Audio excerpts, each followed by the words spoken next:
Всем героям большой-большой привет! С вами на связи, как обычно, Импреза. И сегодня у нас с вами в обзоре будет Страж Прилива. Для вступления в большую группу, которая находится там, где вы сами, в общем, знаете, где она находится, напишите мне в личные сообщения.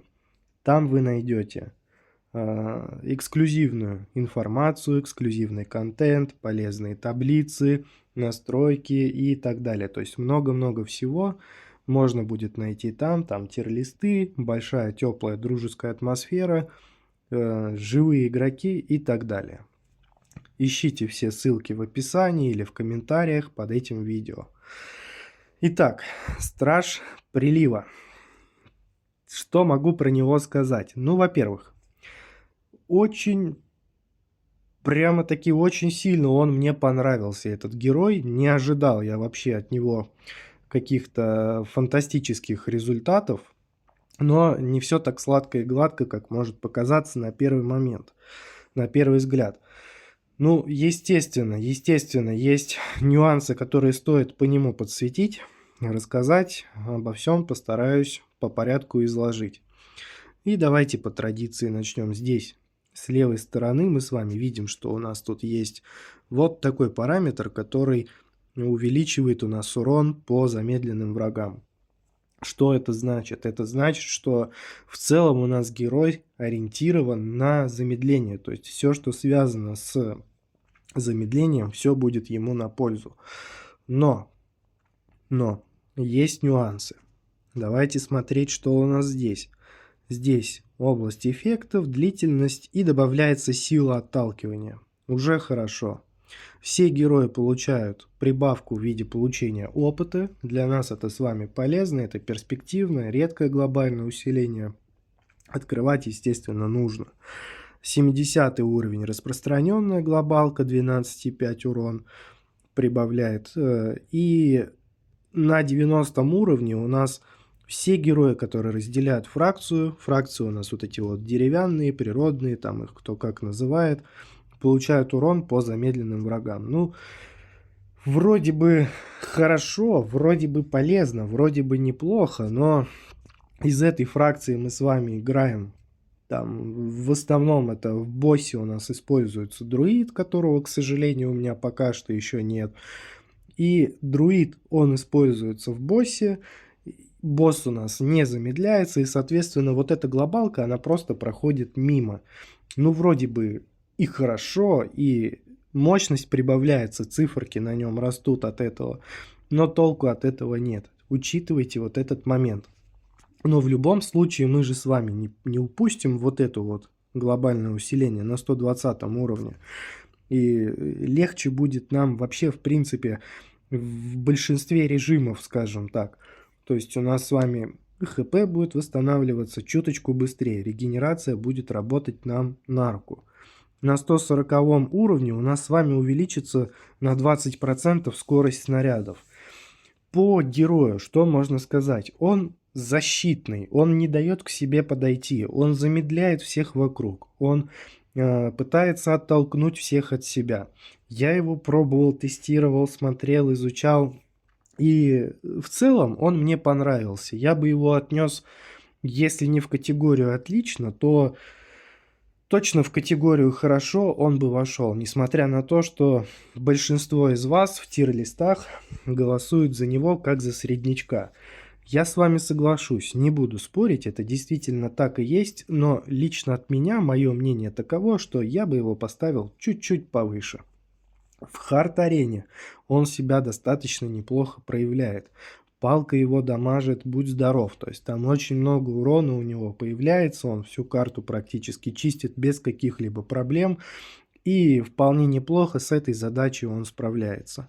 Давайте смотреть скиллы. Здесь атаки трезубца замедляют врагов на 30%. Чем выше скилл, тем больше замедления у нас с вами будет.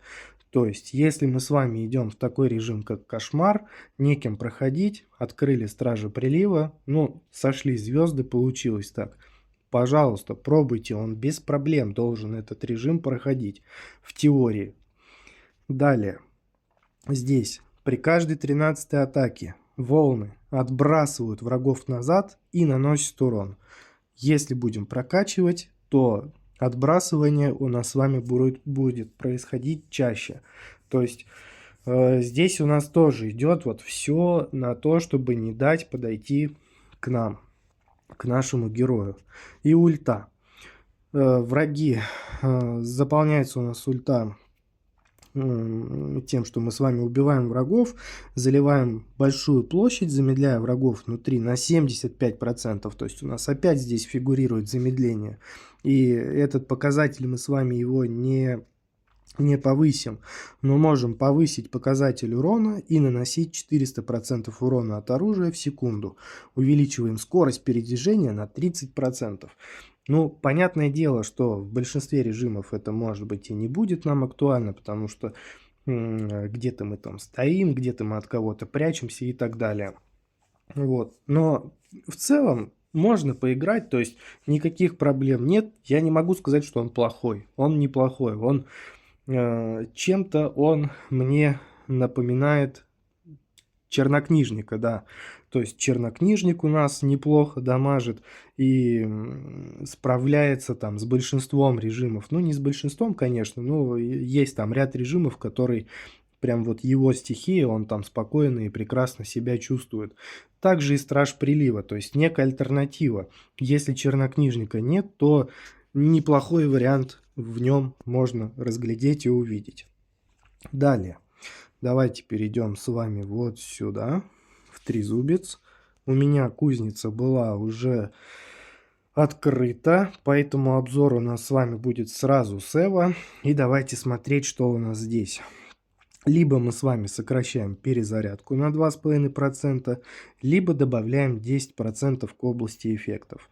У меня кап достигнут, мне перезарядка не актуальна, соответственно, я из-за этого выбрал правую сторону.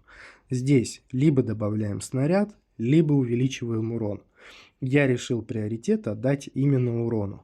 Если вам нужна защитная сборка, если вы хотите защищаться, например, в кошмаре, планируете просто убегать, то выбор левой стороны не будет ошибкой. Но и правую сторону также можно использовать для нанесения большего урона по врагам. Здесь у нас не самое лучшее глобальное усиление, всего лишь 2,5% к длительности эффектов, но в любом случае оно нам нужно, оно нам необходимо, потому что вся мощность вашего игрового профиля, она все равно складывается из вот этих мелких, неприятных, можно сказать, даже глобальных усилений, которые мы с вами не спешим прокачивать. Но у меня получилось, я прокачал и открыл Эва. Волны отскакивают от границ экрана.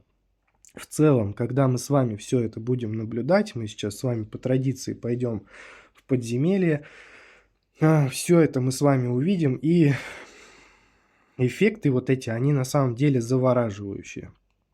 Так, здесь либо мы с вами будем увеличивать дополнительный урон по замороженным врагам, либо мы с вами увеличиваем урон по замедленным врагам. Ну, казалось бы, очевидно, да, то есть мы с вами выбираем правую сторону, у нас он сам по себе и то, и то, и то, и то все замедляет, то есть там очень много замедления. Но несмотря на это, вы можете сделать выбор, исходя из того, что у вас больше прокачано. То есть мы с вами можем зайти во вкладку по статистике, ну не статистике, а характеристики, да. То есть если мы с вами посмотрим, здесь у нас урон по замедленным будет вот такой, и правую сторону выберем, он будет еще больше. Либо урон по замороженным добавляем, используя левую сторону. Все, казалось бы, очевидно и просто. То есть тут далеко ходить не надо.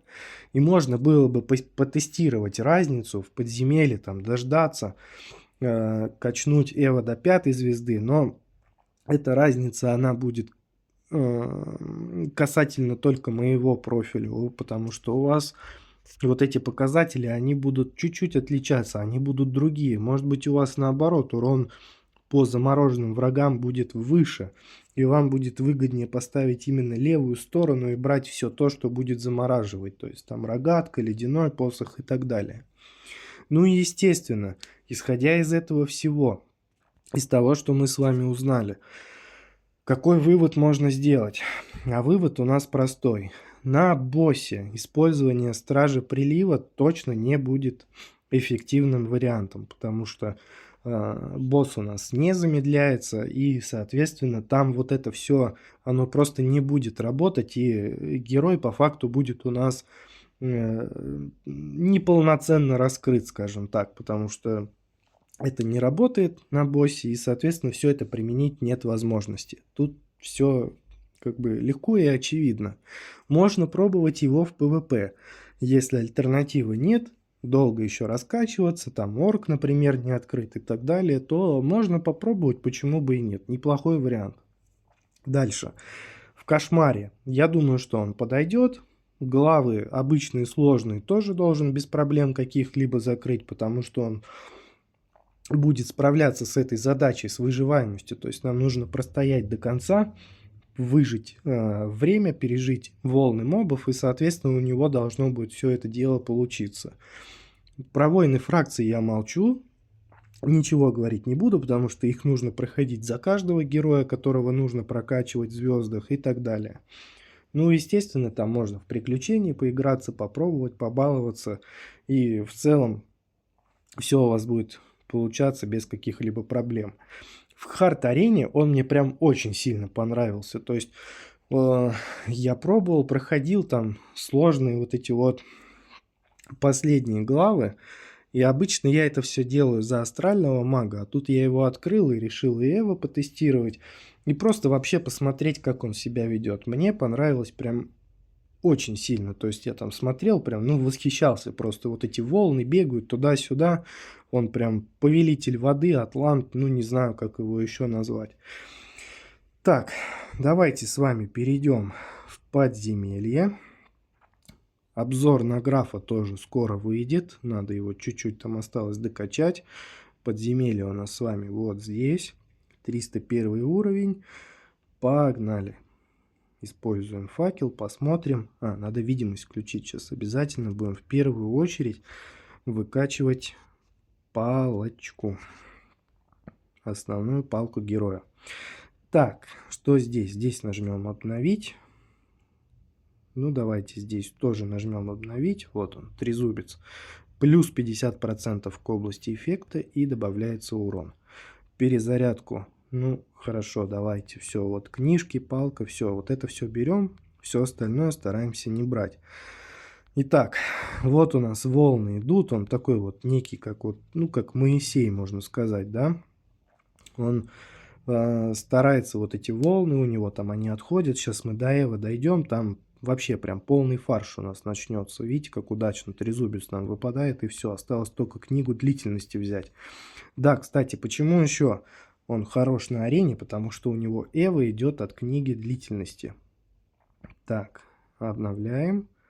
Давайте добавим урона, чтобы нам попроще и покомфортнее было.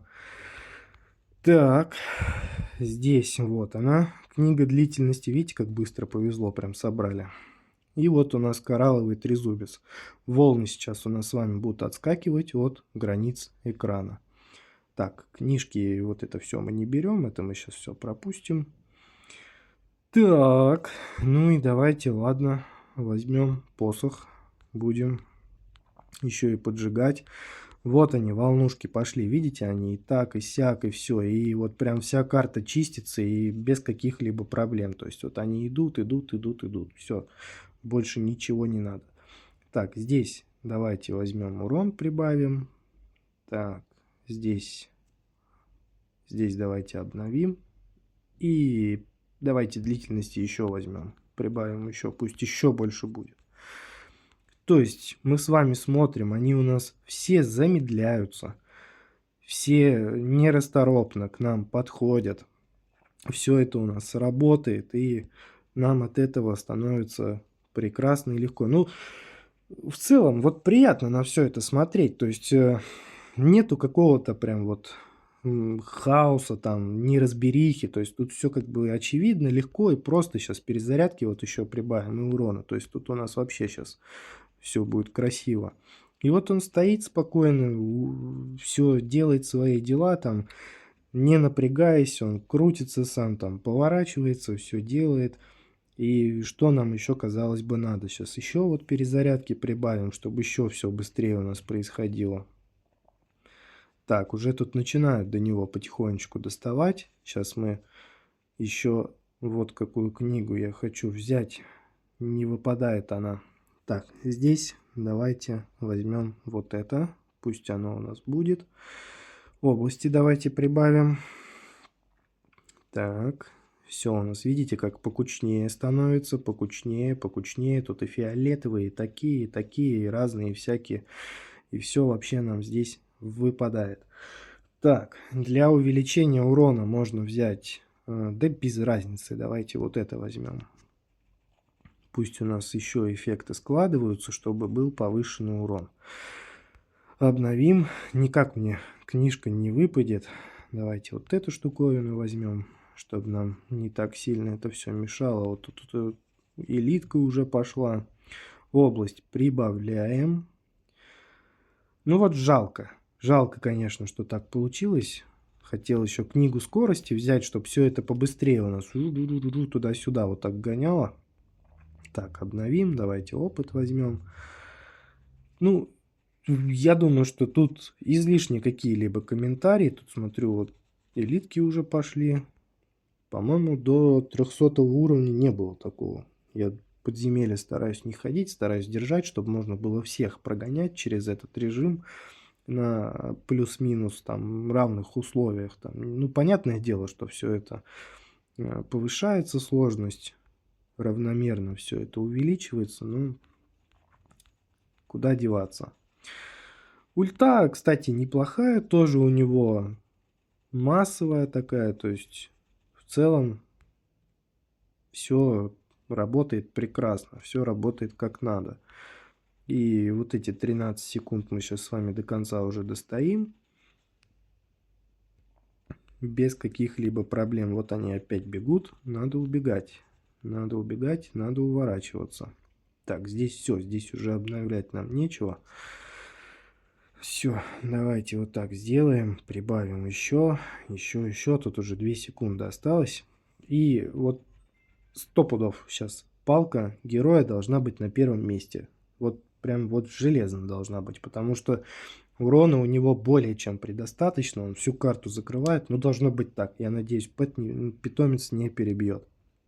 Ну да, все так и вышло, то есть у нас здесь, видите, как он весь урон берет на себя. И это не может не радовать. То есть, если бы мы с вами еще и скорость взяли, там еще бы лучше было. Можно было бы взять также и удвоение, и критический урон. Но обошлось тем, что взяли. То есть, ну, как есть, так есть. Так, ну, вот такой вот обзорчик получился. Сразу с Эво, сразу на героя. Там кто-то в комментариях спрашивал, как мне Страж Прилива. Ну вот отвечаю. Мне понравился, я потестировал, попробовал. Неплохой. Хороший герой, нужный, полезный в любом случае. Глобалки у него редкие, несмотря на то, что там 12,5 урона, а все остальное так, ну, такое себе там опыт и регенерация. Но все равно все это нужно. Без этого нам будет сложнее. А с открытием вот этих глобальных усилений нам становится намного-намного легче. Всем огромное спасибо, кто посмотрел. Всем пока-пока. До новых встреч.